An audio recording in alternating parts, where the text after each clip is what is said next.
The wind that swept across the Texas plains that morning was sharp enough to sting the skin. The sky was pale gray, streaked with the promise of rain, and dust clung to every inch of the woman walking the long dirt road. Clara Bennett had been walking since before sunrise, her thin shawl drawn tight around her shoulders, the small boy in her arms too tired to cry anymore. She had run out of bread 2 days ago. The last coins she owned had bought milk for Tommy, her 4-year-old son, who now slept against her neck, his breath shallow and warm. Her shoes, once decent, were torn at the soles and each step was a small ache. But Clara didn't stop. She couldn't, not when Tommy needed food, not when the world had already taken too much from her. Ahead, on the horizon, she saw it. Whitestone Ranch, a stretch of land that seemed to go on forever, fenced with weathered posts and guarded by silence. Smoke curled faintly from a chimney, the first sign of life she'd seen in miles. Clara paused, her heart hammering. She had heard stories of the man who owned it, Elias Grant, a rancher whose name carried both respect and distance. They said he'd been a kind man once, before the loss of his wife and baby left him buried in grief. Now he kept to himself, speaking little, trusting less. Still, where else could she go? Clara tightened her hold on Tommy, whispered a prayer under her breath, and pushed through the creaking gate. Her feet crunched on gravel as she walked up to the big house, a sturdy 2-story structure with faded white paint and a porch that had seen better days. Her hand trembled as she raised it to knock. The sound was small, almost swallowed by the morning wind, but inside it seemed to echo. She waited, heart in her throat, ready to turn and flee if she saw disapproval in the eyes of whoever answered. The door opened. Elias Grant stood there, tall and broad-shouldered, his shirt sleeves rolled to the elbows, a layer of dust on his boots. His hair was dark, touched with gray, and his eyes, gray as the storm clouds above, were sharp and unreadable. For a long, heavy moment, neither spoke. Clara swallowed hard, her voice barely above a whisper. "Sir, I'm looking for work." "Anything at all? Cleaning, cooking, washing? I can earn my keep. Please." Elias's gaze shifted to the child asleep in her arms. His jaw tightened. Something flickered in his expression, a mix of memory and pain, quickly hidden. He said nothing, only stepped aside and gestured for her to come in. Inside, warmth hit her face. A fire burned low in the hearth, and the smell of coffee hung in the air. She stood uncertainly by the door, afraid to move. "Sit," Elias said simply, his voice rough from disuse. When she hesitated, he added more softly, "You look half frozen. Sit and let the boy rest." The gentleness startled her. She obeyed, sinking into the chair near the fire. Tommy stirred but didn't wake. Elias poured coffee into a chipped mug and set it before her. "You said you're looking for work?" "Yes, sir. I can do anything." "I don't need much, just food and a roof for my boy." He studied her for a long moment. The silence stretched until she felt her throat close with shame. Then he nodded once. "We'll find something for you here." The words were quiet, almost casual, but to Clara, they sounded like mercy itself. Tears stung her eyes before she could stop them. Elias turned away, pretending not to notice, but his gaze lingered on the child, small, frail, and clutching his mother's worn dress. Something inside him shifted that morning, something he thought had died long ago. When Clara whispered, "Thank you, sir," Elias didn't answer. He only looked at her one more time and said quietly, "You're safe now." And for the first time in months, she believed it. The next morning, Clara awoke to the soft glow of dawn spilling through the small window of the servants' quarters. The room was plain, bare wood walls, a narrow cot, a wash basin, and a faded rug, but to her, it felt like heaven itself. After weeks of sleeping under trees or in barns, a real bed felt like a luxury she didn't deserve. Tommy still slept beside her, curled up beneath a patchwork quilt someone had laid across him during the night. She hadn't noticed it when she arrived. That small kindness lingered in her thoughts as she dressed and stepped outside. The ranch was already stirring, the sounds of hooves, men calling to one another, and the smell of horses and earth mixing with morning air. She found herself drawn to the wide fields, where the rising sun painted everything gold. For a fleeting moment, she forgot her fear, but fear always remembered her. She reminded herself why she was here, to earn her keep, to feed her boy, to avoid charity. She had been pitied enough in her life. From across the yard, she saw Elias Grant giving orders to the ranch hands. He stood tall, his shoulders squared, his expression unreadable. There was an ease to the way the men followed his word, respect without fear. Yet his solitude was visible in every gesture. He spoke quietly, but with finality, then walked toward the barn. Clara hesitated before approaching him. "Mr. Grant?" she called softly. He stopped, turning his head just enough to look at her. "Elias will do," he said. Her lips parted slightly in surprise, but she nodded. "Elias, I wanted to thank you again for letting us stay." He looked at her for a long moment, then turned his eyes toward the fields. "You can help in the kitchen for now. Mrs. Heller, my cook, will show you what needs doing." "Yes, sir," she murmured. He started to walk away, then paused. Without facing her, he said, "You should eat first. You'll work better on a full stomach." It wasn't a request. It was concern disguised as practicality. Clara stood there for a moment after he left, uncertain whether to smile or cry. Inside the house, Mrs. Heller, a sturdy woman with kind eyes, welcomed her warmly. "About time we had another pair of hands," she said, handing Clara an apron. "Don't worry, I'll show you the ropes. The boss ain't one for talk, but he's fair. Keeps his word." Throughout the day, Clara worked tirelessly, washing dishes, scrubbing pots, and baking bread under Mrs. Heller's direction. Each time she passed a window, her eyes drifted to Elias out in the fields, working alongside his men. He didn't watch others work. He worked himself. Sweat glistened on his brow as he lifted hay bales and repaired fences. A man like that, she thought, carried his pain by keeping busy. At noon, he came in briefly, dust on his boots, and stopped in the kitchen doorway. "Smells good," he said quietly. "It's just bread," Clara replied, startled by his presence. His lips curved slightly, the faintest hint of a smile. "Haven't smelled bread like that here in a long while." After he left, Mrs. Heller whispered, "That's the first smile I've seen out of him in months." "Whatever you're doing, keep doing it." That night, after Tommy fell asleep, Clara sat on the edge of her bed, staring out at the stars. For the first time since her husband's death, she felt something she hadn't dared to feel. Calm. Not joy, not comfort, just the quiet hum of safety. Out in the main house, Elias sat by the fire with a book open on his lap, unread. His thoughts kept drifting to the small woman with weary eyes and steady hands, and to the boy who had laughed when the ranch dog licked his face. He told himself it was nothing. Just kindness, just duty. But when he closed his eyes, he could still see her standing in the morning light, hope flickering faintly behind her exhaustion, and Elias Grant, the man who had forgotten how to feel, found himself silently grateful for the sound of her knock. By the third morning at Whitestone Ranch, Clara began to feel the ache of hard work settle into her bones, a familiar ache, but one she welcomed. It meant she was earning her stay. It meant she had purpose again. Her little room, though humble, had begun to feel like a sanctuary. She'd swept the floors clean, patched the torn curtain with an old dress hem, and arranged Tommy's tiny wooden horse on the windowsill. Each small act reminded her that this wasn't charity. It was a chance. The ranch was alive each day before dawn. From her window, she could see the hands saddling horses, hear the rhythmic clatter of hooves, and smell breakfast drifting from the main kitchen. Whitestone was vast, bordered by open plains and golden grass, the kind of place where time seemed to slow. Tommy adored it. The ranch had turned the pale, timid boy she'd carried in her arms into a curious whirlwind.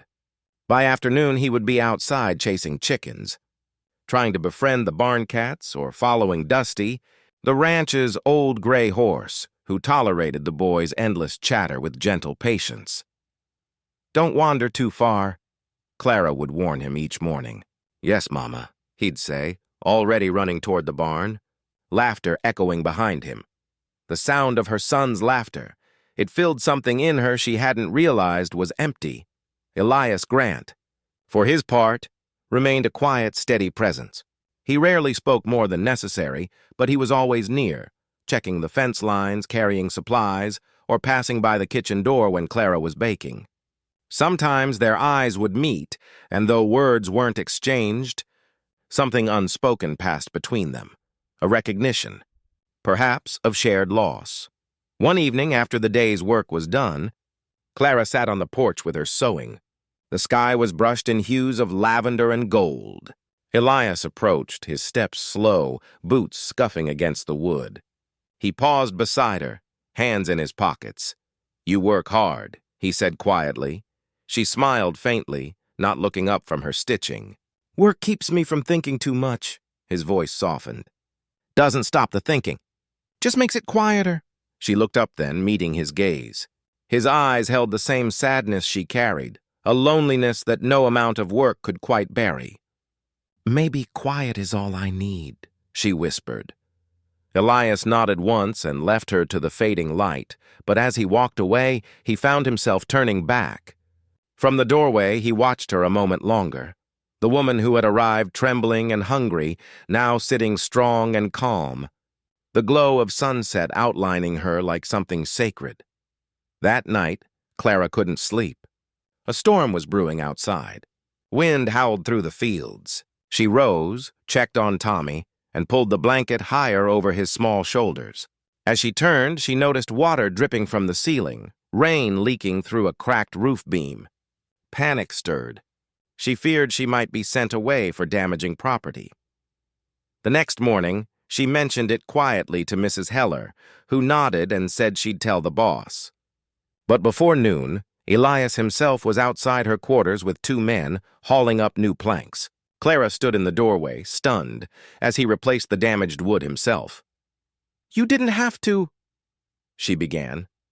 He interrupted, not unkindly. "No one sleeps under a leaky roof here." Her eyes filled with tears before she could stop them. She turned away quickly, pretending to busy herself with Tommy's breakfast. Elias pretended not to notice, but as he hammered the last nail, he stole a glance through the open window at the woman who worked harder than anyone he knew, and at the boy who had begun to laugh again.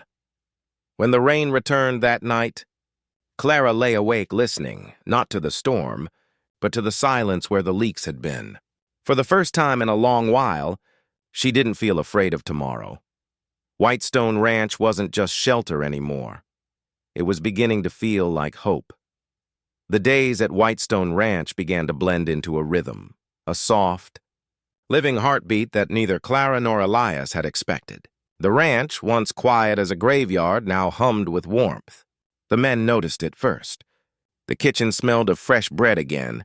Laughter echoed through the courtyard, and for the first time in years, Elias Grant seemed less like a ghost walking among them and more like a man returning to life. It began with small things. Elias, who used to eat alone, started taking his supper at the big table again. He spoke little, but he was there, listening as the men swapped stories, as Tommy chattered about the chicks that hatched by the barn. Sometimes when Clara served the food, their eyes met for a brief second, fleeting, unspoken moments that lingered longer than either cared to admit. Clara's presence was quiet, yet powerful. She didn't just cook and clean, she revived the place. She organized the pantry, mended curtains that had hung in tatters for years, and planted herbs by the kitchen window. The once somber ranch seemed to breathe easier with her there. Elias noticed it most in the mornings. He'd rise before dawn, as he always had, but now he found himself pausing outside the kitchen door. Through the window, he'd see Clara kneading dough, her sleeves rolled up, strands of hair falling across her face. Tommy would be perched on a stool beside her, dusted in flour, grinning proudly as he helped. It was such a simple, homely scene, and yet, to Elias, it felt extraordinary. One morning he finally stepped inside. "Smells better than the fields out there," he said. Clara turned, startled, wiping her hands on her apron. "Oh, good morning, Mr. Grant." "I thought I told you it's Elias," he reminded softly. Her cheeks colored. "Yes, Elias." He lingered by the stove, hands in his pockets, as Tommy proudly held up a lumpy roll of dough. "Mama says I made this one," the boy announced. Elias crouched down to eye level, a rare smile tugging at his lips. "Then I reckon I'll have to try it first." Tommy's face lit up, and Clara couldn't help but laugh, a sound so light and musical that it made something stir deep inside Elias's chest. He hadn't realized how much he'd missed the sound of laughter in this house. That night, as the sun dipped below the horizon, Elias stood on the porch watching the land. He could hear the faint hum of Clara's singing drifting from the kitchen as she tucked Tommy into bed. The tune was soft and full of tenderness, a lullaby carrying the ache of a mother who had lost much but refused to stop loving. Mrs. Heller joined him briefly, wiping her hands on her apron. "She's good for this place," she said knowingly. "And for you." Elias gave a quiet grunt, staring into the distance. "She's just trying to survive," Mrs. Heller smiled faintly. "Ain't that what you've been doing too all this time?" When she went back inside, Elias remained, watching the light flicker in Clara's window. Maybe the cook was right. Maybe they were both survivors, two souls worn by grief, trying to remember what living felt like. Over the weeks, the ranch thrived. Cattle grew strong, the men worked with renewed energy, and laughter became as common as the Texas wind. The hands started calling Clara Miss Sunshine behind her back, not as a jest, but as truth. Still, Clara kept her distance. She knew how quickly peace could be snatched away. Every kindness from Elias warmed her heart and frightened her at the same time. She couldn't afford to hope, not yet, but Whitestone Ranch was changing, and so was she. And late at night, when Elias walked through the silent halls, he realized that for the first time in 3 long years, the house didn't feel empty anymore. It felt alive. For weeks, Whitestone Ranch glowed with a peace that felt almost fragile, like sunlight on thin glass.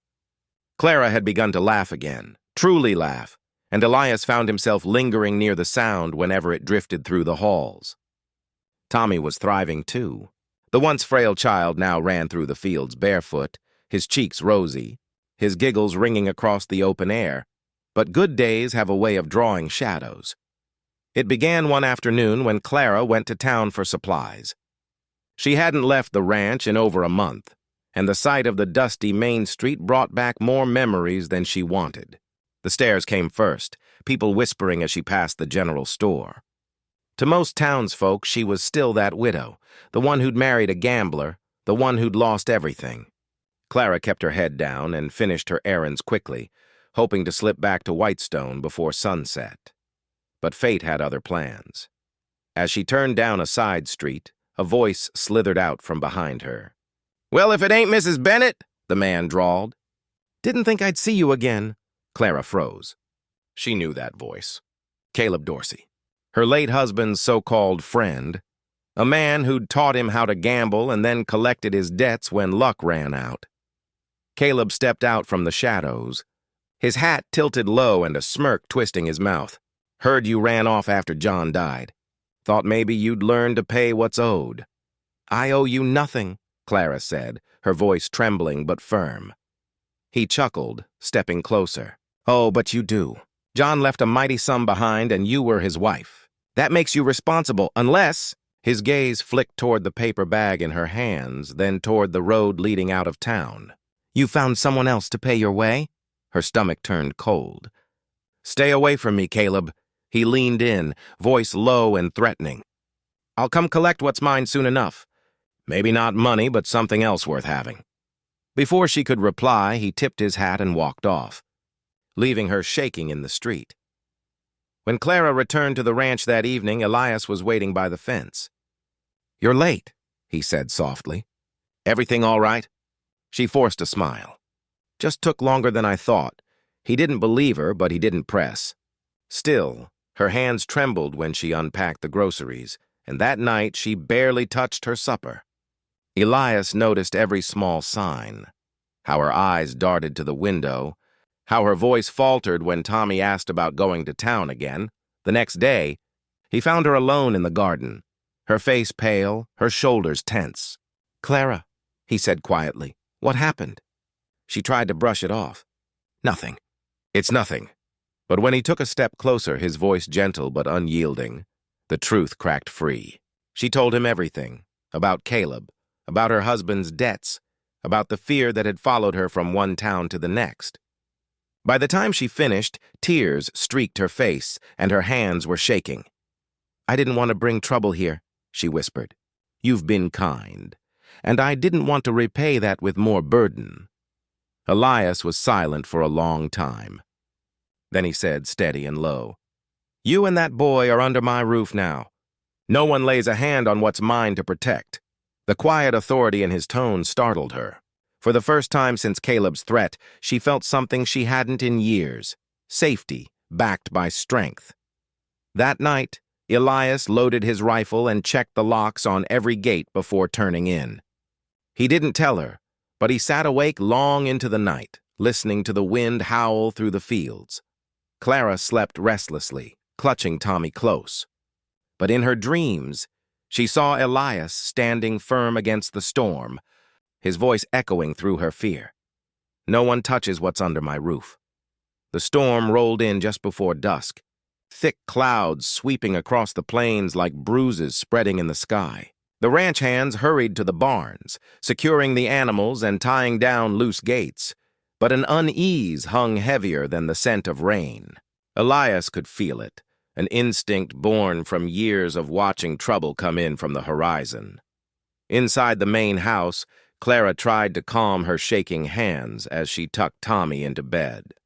The boy had fallen asleep quickly, lulled by thunder rumbling far away, but Clara's heart refused to rest. Ever since she'd seen Caleb Dorsey in town, every sound after dark felt like a threat waiting to take form. She had told Elias everything, and he'd listened without a word, only giving that quiet promise: "No one touches what's under my roof." But tonight, the promise would be tested. The first knock came soft, 3 taps against the front door that almost blended with the rain. Elias, seated at his desk with his rifle resting beside him, rose instantly. His instincts flared sharp. No one came calling this late, not in a storm. He opened the door halfway, and there stood Caleb Dorsey, hat dripping, grin twisted. "Evening, Grant," he drawled. "Terrible night, ain't it? Thought I'd stop by and collect what's owed to me." Elias didn't flinch. "You're trespassing," he said evenly. "Just here for a little chat." "The lady owes me more than she lets on." Caleb's eyes glinted mean. "Maybe you've grown fond of her. Can't blame you. Pretty thing, even after the dust of the road." Elias's jaw tightened. "You've got 10 seconds to ride off before I make you regret stepping foot here." Caleb chuckled, showing yellowed teeth. "You wouldn't shoot a man over another man's debt."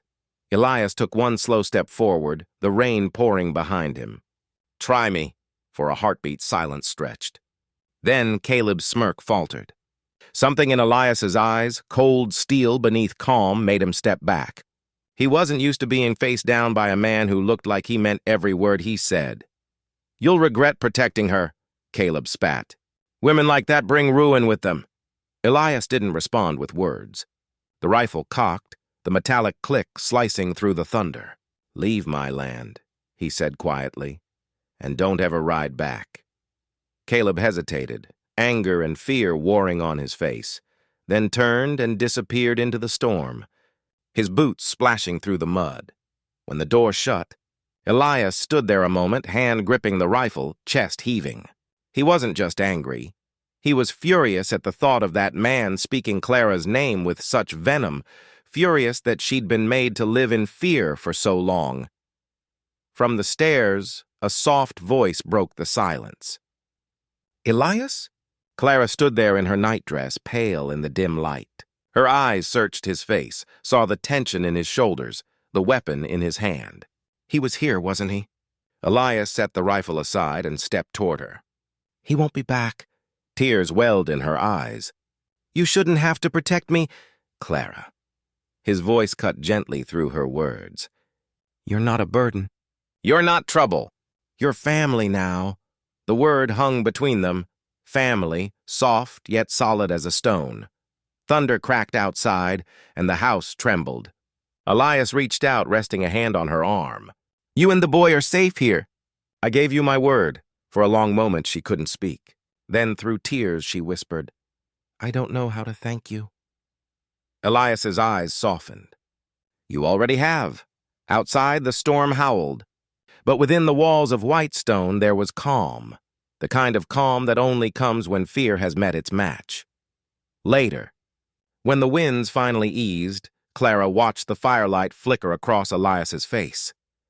In that moment, she knew that no matter what shadows lingered behind them, this ranch, this man, and this fragile peace, they were worth fighting for.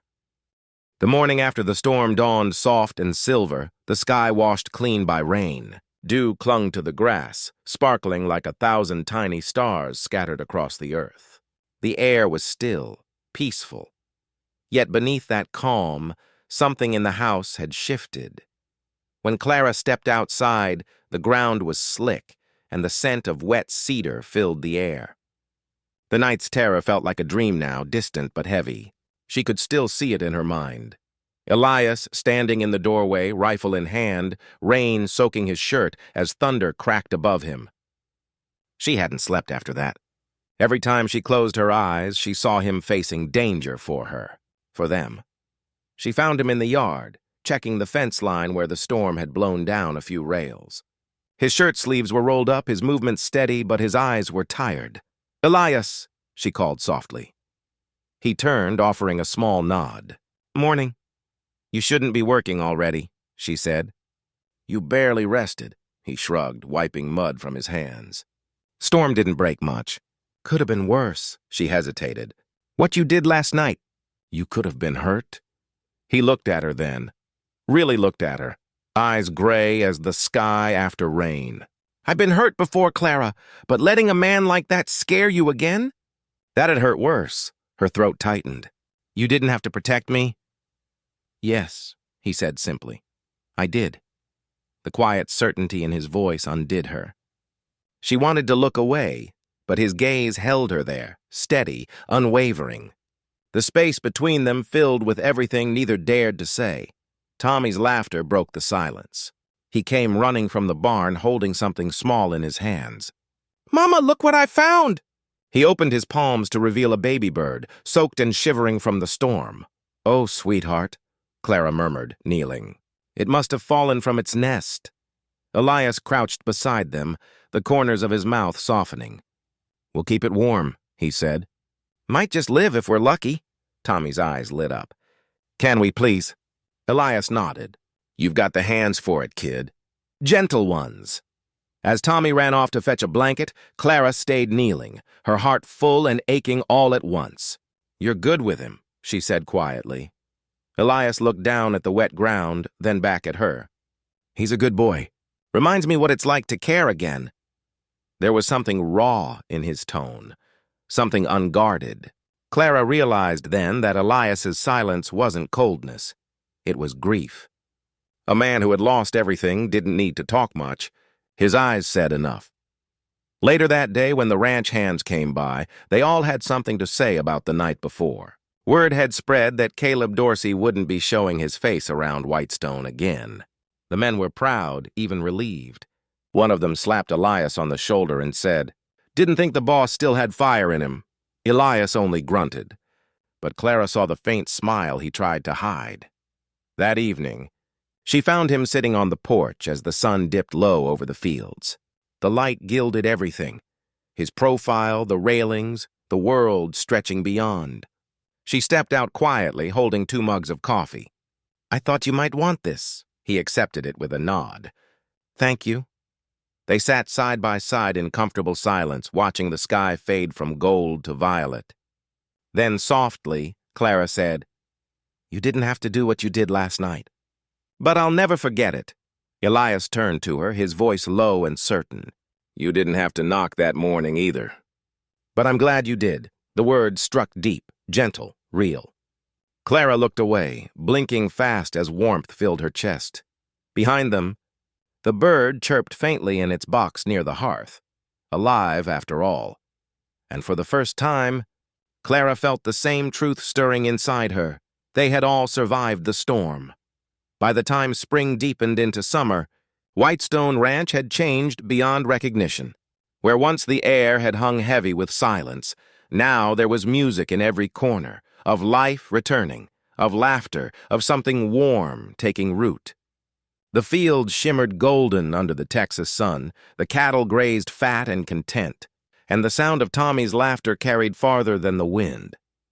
Clara had begun to walk the pastures each morning, a habit that Elias soon learned to share. They didn't plan it that way, it just happened. She'd start early with a basket for herbs or eggs, and before long, he'd appear on horseback beside her, offering a quiet morning as if the words themselves were a small gift. That day, the air was full of the scent of wild sage and sunlight. Clara lifted her skirt to step over a fence, her basket swinging lightly at her elbow. Elias followed on foot, reins in hand. "Your fences are strong," she said teasingly. "You build them yourself?" He smiled faintly. "Built most of them before the war. Been fixing the rest since you came." She paused, meeting his gaze. "Why since I came?" His answer was simple. Because it mattered again. Her heart caught at that. Elias's words always came like that, quiet, honest, and heavy with meaning. She looked away, pretending to adjust her basket, but he could see the faint color rise in her cheeks. They stopped by the southern pasture, where the grass swayed like waves. Tommy ran ahead, chasing grasshoppers, his laughter bright against the wind. Elias leaned against the fence, watching him with a faraway look. "Boy's got your spirit," he said, kind eyes. "Stubborn streak, too," Clara smiled. "He gets that from his father." Elias looked at her gently. "You never talk much about him." Her fingers tightened around the basket handle. "There's not much to say.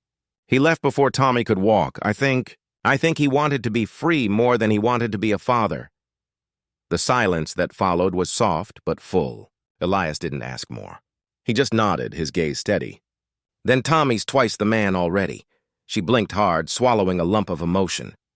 For years she'd carried shame like a stone, of being abandoned, of failing her boy. But here, in Elias's presence, she felt none of that. He saw her not as broken, but as strong. They spent the afternoon mending a corner of the fence together. Clara handed him nails while he worked the hammer, their rhythm easy and sure. The air shimmered with heat, but neither seemed to mind. At one point, Elias paused, looking out over the land. "When I buried my wife, I thought that was it," he said quietly. "The end of everything good.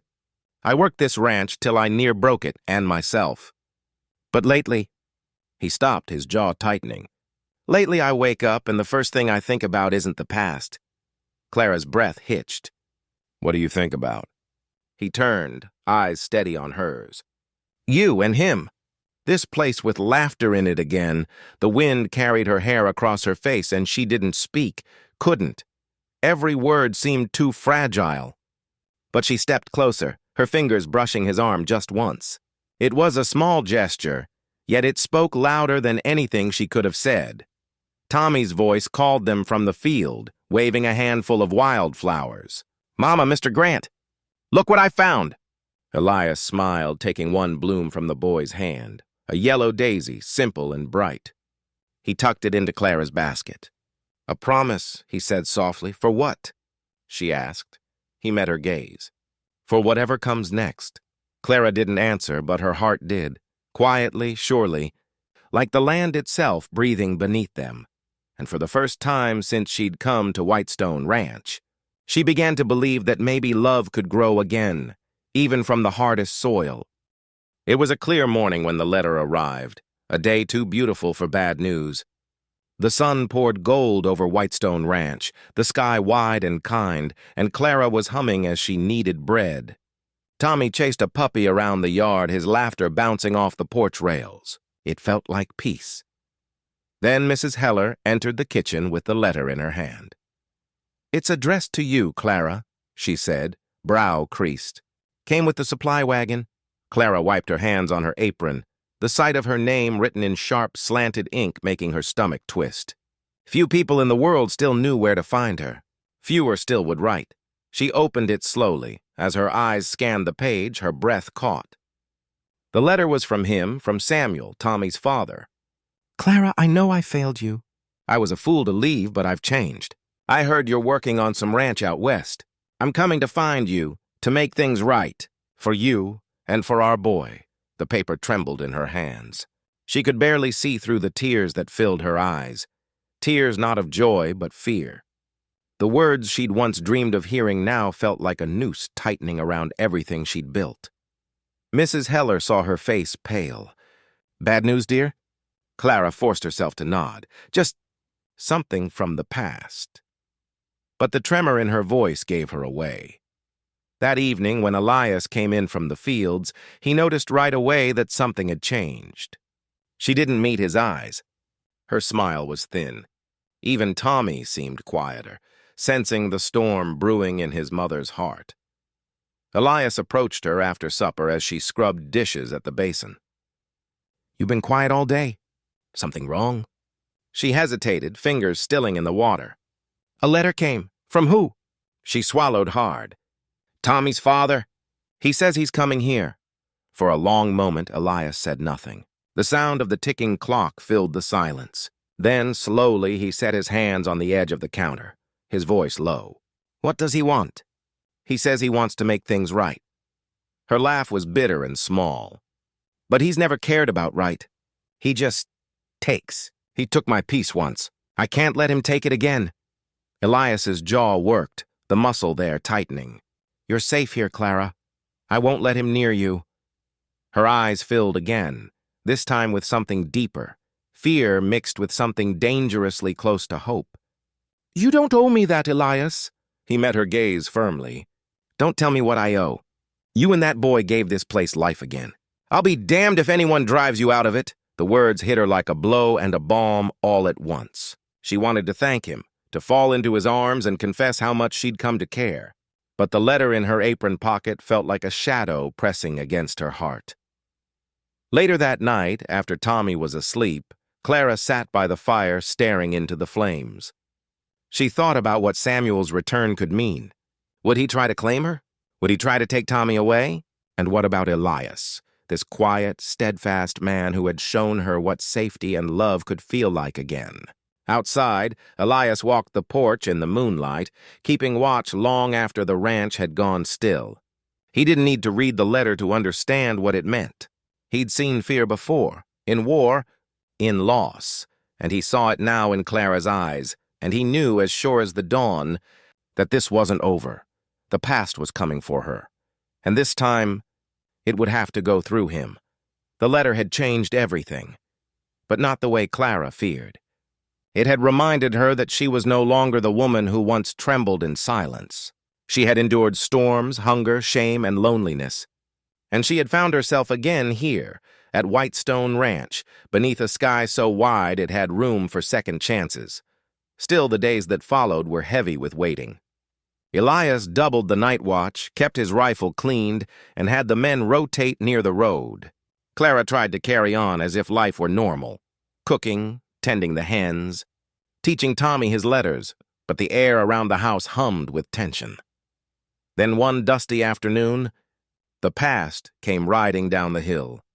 Samuel arrived just as the sun began to fall, on horseback, wearing a coat that didn't quite fit and a grin that didn't reach his eyes. Clara stood frozen on the porch, Tommy clinging to her skirt. Elias came out behind her, silent as stone. "Clara," Samuel said, tipping his hat. "You look well." Her voice was calm, but her heart hammered. "What are you doing here?" He dismounted, his smile softening. "I came for you, for our boy. I made mistakes, I know that, but I'm a changed man now. I can give you both what you deserve." Clara shook her head slowly. "You had your chance, Samuel." "Years of chances. We don't need anything from you." Samuel's expression darkened. "You think this rancher can give you more than I can? You think he loves you like I do?" Elias's voice was quiet but carried like thunder. "You should leave." Samuel turned on him, sneering. "And you must be the man playing husband. You think you can keep what isn't yours." Elias stepped forward, his shadow long against the porch. I'm not keeping anything. She stays because she wants to. The silence that followed was thick. Clara's pulse roared in her ears. She reached for Tommy, pulling him close. Samuel's gaze flicked from her to Elias and back, and in that moment, he realized he'd already lost. He spat in the dirt, swung back onto his horse and muttered, "You'll regret this, Clara." But when he looked into her eyes one last time, he saw nothing left to claim. Just calm, steady strength, the kind that comes when a woman decides she'll never be afraid again. As Samuel rode off, the dust rose behind him like a fading ghost. Clara let out a trembling breath she hadn't realized she'd been holding. Elias turned to her, his jaw still tight, but his voice softened. "It's over." She nodded, tears spilling freely now, not from fear but relief. "Thank you," she whispered. "For everything," he shook his head. "You don't owe me thanks." She took a step closer. "I owe you more than you know. You gave me a place when I had nowhere left to go. You gave my boy a home." Elias's eyes met hers then, tired, kind, and full of something deep. "You gave me one too, Clara," the words broke her. All the walls she'd built around her heart crumbled. She reached for him, and for the first time, he didn't hesitate. His arms came around her, solid and sure, and for the first time in years, she let herself rest. Tommy peeked from the doorway, his small voice cutting through the stillness. "Mama, are we staying?" Clara smiled through her tears. "Yes, baby. We're home." Elias's hand tightened gently at her back, his voice a whisper meant only for her. "Welcome home, Clara." As the last light of day washed over the ranch, the wind carried the scent of rain and wildflowers. The fields glowed gold, and laughter, real, unguarded laughter, rose from the house once more. Whitestone Ranch had finally found its heart again, and this time, it wasn't just a place. It was family.